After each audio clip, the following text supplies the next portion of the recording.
Olá, o meu nome é João Pardal e este é o Piado do Pardal.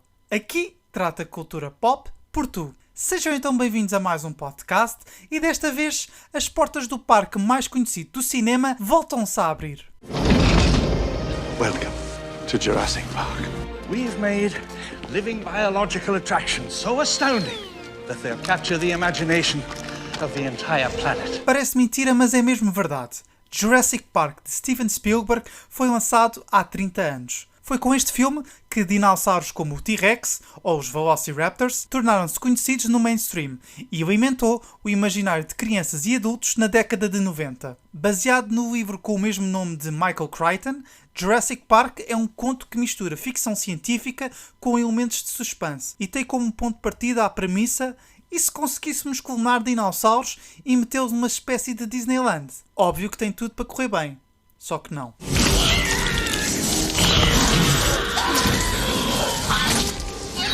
Steven Spielberg pegou nesta história e conseguiu torná-la num blockbuster à escala mundial. Mas o que é que tem este filme de tão especial? Posso começar por destacar o mais óbvio: os efeitos especiais. A mistura sublime entre os efeitos CGI e efeitos práticos contribuiu bastante para a sensação de deslumbramento e criou-nos a ilusão que estávamos mesmo a presenciar dinossauros em carne e osso. Quem não se lembra da mítica cena em que o T-Rex fica solto em pleno Parque Jurássico?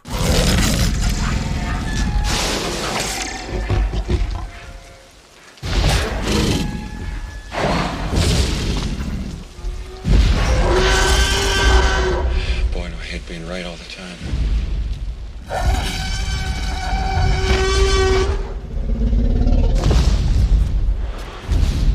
Claro que a soberba realização de Spielberg foi também decisiva para criar tensão ao espectador. Os pequenos detalhes fazem a diferença. O facto de mostrarem as crianças em perigo é demonstrativo deste aspecto. Claro que não iam morrer, mas deixa aquele nervosismo miudinho.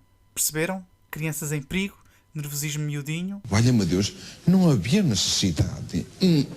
Adiante. Não vi Jurassic Park no cinema em 1993. Afinal de contas, tinha pouco mais de 1 ano e meio de vida. Mas posso dizer que vi uma sessão especial do mesmo filme por ocasião do seu 20º aniversário. Aliás, foi o filme escolhido para estrear a sala IMAX no Centro Comercial do Colombo. Garanto-vos que, apesar de lembrar bem do filme, presenciar esta sessão foi uma experiência que jamais esquecerei. Não me recordo também da exata primeira vez que vi, mas tenho quase toda a certeza que assisti em VHS e tinha a ideia que via às escondidas dos meus pais e irmãos. Sou-vos sincero, na altura não me interessava pela história. Tendo em conta que teria 6, 7 anos, eu só queria ver os dinossauros em ação. O elenco principal com Sam Neill, Laura Dern, Jeff Goldblum e Richard Attenborough, na minha cabeça eram secundários. Mais do que o rugido do T-Rex ou os intimidantes Velociraptors, havia uma cena que me deixava verdadeiramente borrado: o raio do Dilophosauro.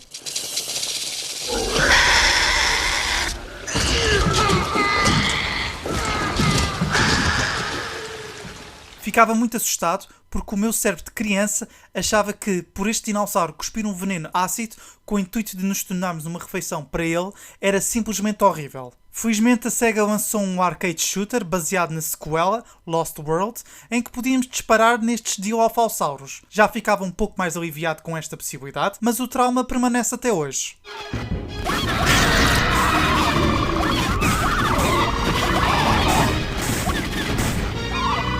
Continuando a falar de videojogos, também destaco outros 2 títulos que joguei bastante. O primeiro foi Jurassic Park na Super Nintendo e Warpath, Jurassic Park na PlayStation 1. O primeiro, desenvolvido pela Ocean Software, apresentava um jogo de ação-aventura de uma perspectiva top-down. No entanto, havia momentos em que entrávamos em sequências na primeira pessoa, como se fosse um first-person shooter como o Wolfenstein. Apesar de nunca ter terminado, era um jogo que me divertia bastante por causa da sua exploração. Já Warpath para a PlayStation era o oposto. Foi uma tentativa de tornar Jurassic Park num fighter em 3 dimensões. Tinha bastante diversidade de dinossauros, lembro-me de jogar bastante em casa de amigos, mas não consigo explicar o porquê. A jogabilidade era péssima.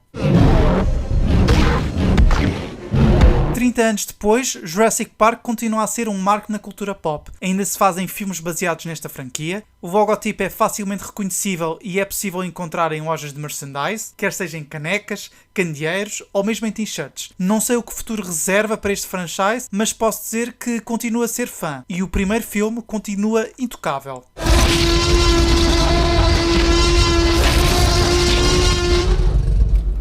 E vocês, são fãs de Jurassic Park? Qual é o vosso dinossauro preferido? Partilhem a vossa opinião. Podem mandar mensagem de voz via Anchor, o link está na descrição do podcast. Fora do espectro do áudio, podem me encontrar no Instagram, @piado_do_pardal e no Twitter, @piadopardal, tudo junto. Não se esqueçam de subscrever ao podcast no YouTube ou seguir-me no Spotify, Apple Podcasts ou na plataforma da vossa eleição. Se gostaram deste episódio, podem avaliar-me nestas plataformas. É mesmo muito importante o vosso feedback. Não é demais relembrar que este podcast faz parte do 8bits. Visitem o site 8bits.org e a plataforma de streaming 8bits.uno para acederem a outros conteúdos exclusivos. Espero contar com vocês no próximo Piado Pardal. Fiquem bem. Adeus.